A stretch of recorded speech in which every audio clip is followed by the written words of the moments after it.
Spencer Lazara, MMAinterviews.tv, alongside the King, Kevin Casey. This is our third recap, episode 3, I guess, if you count the premiere as number 1.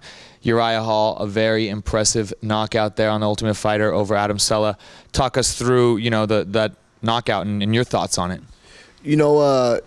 First and foremost, congratulations to Uriah for having such a great fight, and I felt like there was no way for the general public to really understand how vicious the knockout was. The timing was there, and there was everyone legitimately was concerned for Adam's well-being, because it just was that dynamic of a knockout.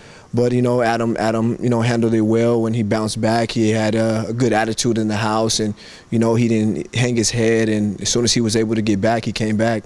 Yeah, the timing of it was crazy, and just thought how fast it happened. I mean, it was like all of a sudden, even on TV in real time, you're like, it just happened in a split second. Yeah, it seemed like Uriah was setting it up, and also from being in practice with him and seeing how fast he can spin and really deliver that with pinpoint accuracy. We knew that was a possibility going into the fight. Yeah, he seemed like he knew it right away. That was it. Just kind of walked away there. What were obviously the silence there? Thinking about Adam's safety and whatnot. Kind of different atmosphere, a different situation than you normally get when you see a knockout, right? Yeah, usually when you see a knockout, you get excitement, and people yell and scream, but it looked in the sound in the arena, man. We thought he could have paralyzed him or broke his neck with the kick, So everyone there was genuinely concerned, and it was one of the most vicious knockouts I've ever seen personally. Agreed. I thought that he did very well, though, in most of the fight. I thought he was, showing his skills and going, being offensive and really keeping Uriah a little bit on the defensive there. I noticed Uriah's head chin up a few times. It seems like, as impressive as he was, still some holes in his game as well. Definitely, he's still a fighter that I see has a lot of room for growth, and that's something that he knows as well. But Adam had a great fight, and he put a lot of pressure on Uriah, and it looked like a couple times I remember watching and thinking, I hope he doesn't get caught, with one of those shots as he's backing up. But we all saw what happened, and Adam will definitely move forward and continue to sharpen his skills and get back in the game. Did you feel an intimidation factor from the rest of the house following this knockout from Uriah? Definitely not. I personally didn't feel it. I think the people who were scared of Uriah before the situation were scared after the situation, and I think the people who were not scared of Uriah, it wasn't going to change anyone's opinion, because me personally, I knew he was dangerous, but I also knew, I also had a different approach for how I would deal with him in a situation, and the way Adam fought him played right into Uriah's strength, and a guy like myself would take him to his weakness. So it didn't make me fearful of him, and there were plenty of guys who weren't scared of Uriah in the house, and then there were some guys who were intimidated.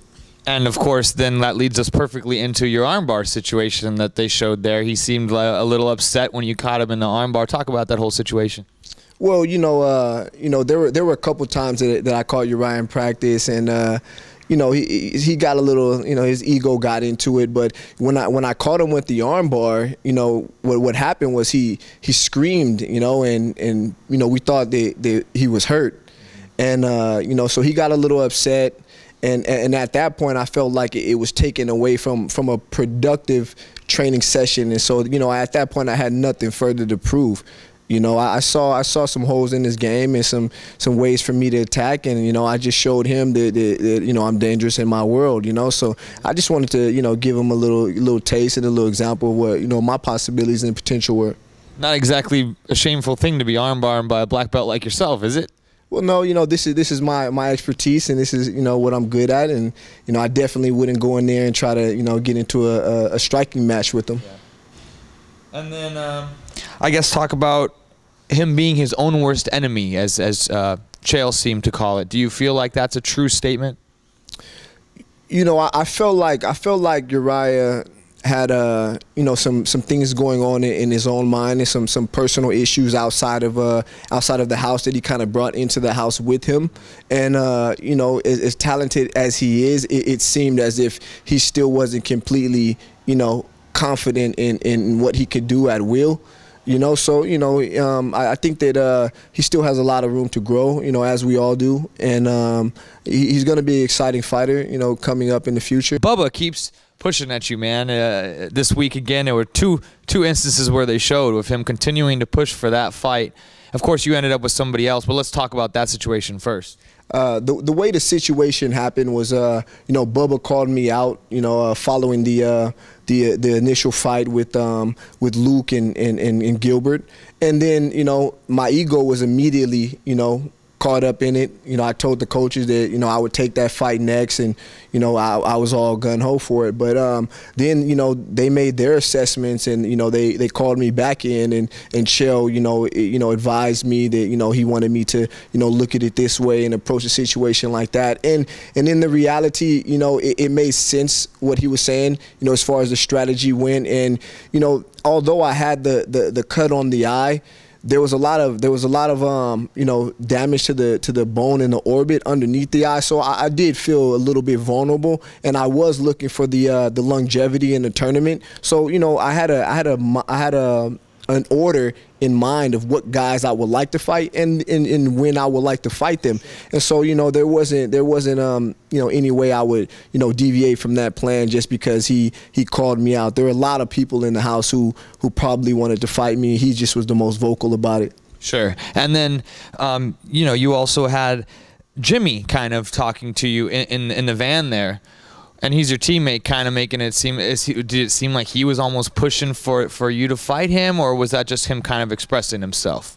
Well, you know, Jimmy, I felt like because what the situation was kind of leaning towards was Jimmy potentially, you know, taking that fight had I not taken that fight. And so, you know, Jimmy already had his own fighter in mind that he wanted to fight. So he was in a similar situation where he had an idea of who he wanted. So my plan kind of, you know, disrupted what his plan was a little bit. So I could see how he got a little you know, a little upset about that. But, you know, I was looking out for, you know, my plan and what I was trying to make happen. You do a great job staying calm through all of it. It seems like you're so calm and collected in there. Is it difficult? Yeah, is it difficult to do for you? Very difficult. You know, like my ego wanted to, you know, fight him right there in the kitchen.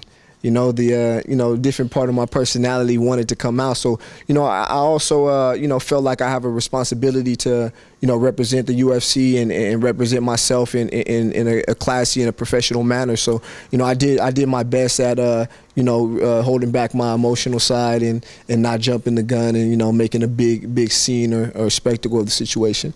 And then Colin Hart, obviously the guy you ended up being matched up against. Talk about that, and were you aware beforehand that was the guy? You mentioned you talked to Chael before, so.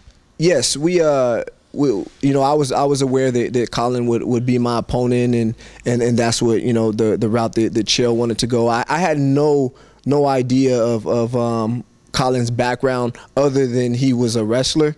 And he was a grappler. So, you know, I felt that, you know, him being a grappler, that he wouldn't focus as much on the eye.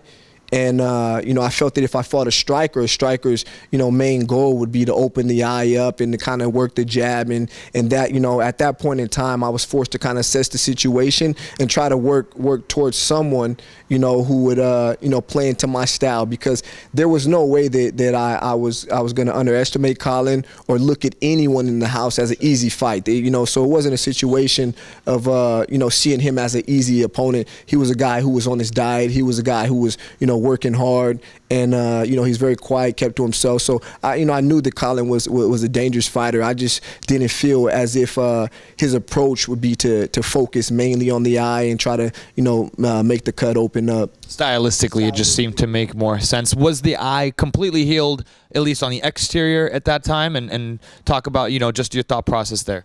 By the day of the fight, the eye felt pretty good. It was still pretty tender underneath the surface, but, you know, I didn't have confidence in it, but it was too late to and also the order of me fighting was also a strategic move, because I felt like, that I could have fought down the line a little bit later and had the eye heal more. But Chael felt as if, if for any reason that I did open the eye, that I would get a good break, because we felt confident about the fight and confident about me moving forward in that round. And, getting me the most rest after that point would be a good strategy.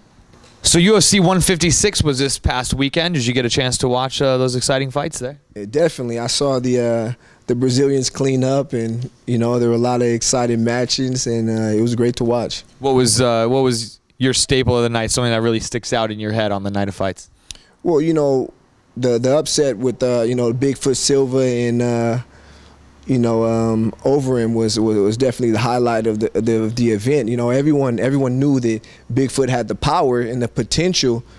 First round he was a little tentative, and and then once he caught Overeem with a good shot, rocked him a little bit. I was impressed with his head kick. It was it was on point, and he went for the finish. So I think that at this point we're gonna see Bigfoot evolve and have more confidence. He's beaten guys. He's been in there. He took down Fedor, and he knocked down Overeem, and he's got a new breath in this new this new year.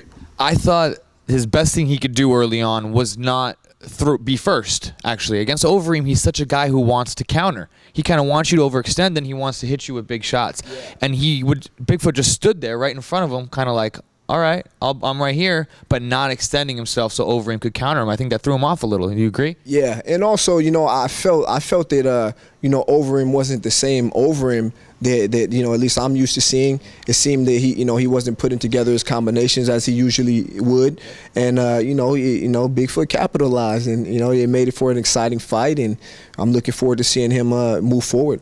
And another guy, I figured even though he's getting some booze out there for whatever reason, Damien Maia, man, what a grinder this guy is, doing that stuff to a grinder like Finch. It was just ultra impressive, I thought. Yeah, definitely. Damien Maia is a world-class jiu-jitsu practitioner, and John Finch is one of those guys, man, who's hard-nosed. He's always going to come in. He's a gamer, and he's always going to be tough for anybody to fight, and to see Damien, exhibit such dominance in the grappling department, and he was just all over Finch, and it was very impressive, and I think this will put Damien in a position to move up the ladder and kind of make some better fights for himself, and Finch isn't going anywhere, and he's one of those gatekeepers who help you transition to the other side. So I think Damien proved that he's a contender coming up. Have you competed against Damien or rolled with him much in the past? No, I have not. I have not, trained with Damien, but I would like to in the near future. That'd be pretty cool. And then, of course, Jose Aldo, an impressive, decision victory over Frankie. I thought Frankie showed a lot of heart and did okay. He just kind of couldn't get in there, deal with Aldo's length a little bit. He's just a little too short-armed and couldn't quite get his punches to land. Yeah, I was impressed with the match, and always Edgar is one of those guys, but it just seemed that Aldo was a little bit faster, and he used the jab, he used the range, and he looked a little bit bigger and stronger than Edgar as well, and it seemed almost like Edgar never really got his wheels turning as we're used to seeing. It seemed like his combinations weren't as put together as we usually see it. So potentially it could have had something to do with the weight cut and changing the weight class. So also he fought one of the best fighters on the planet. I think it's that one. Guy's timing is impeccable. Well, we appreciate the time. This is our third episode of the TUF Recap here. King Kevin Casey, Spencer Lazar. Look for next week's episode, and we'll be breaking down further UFCs as well as we go on.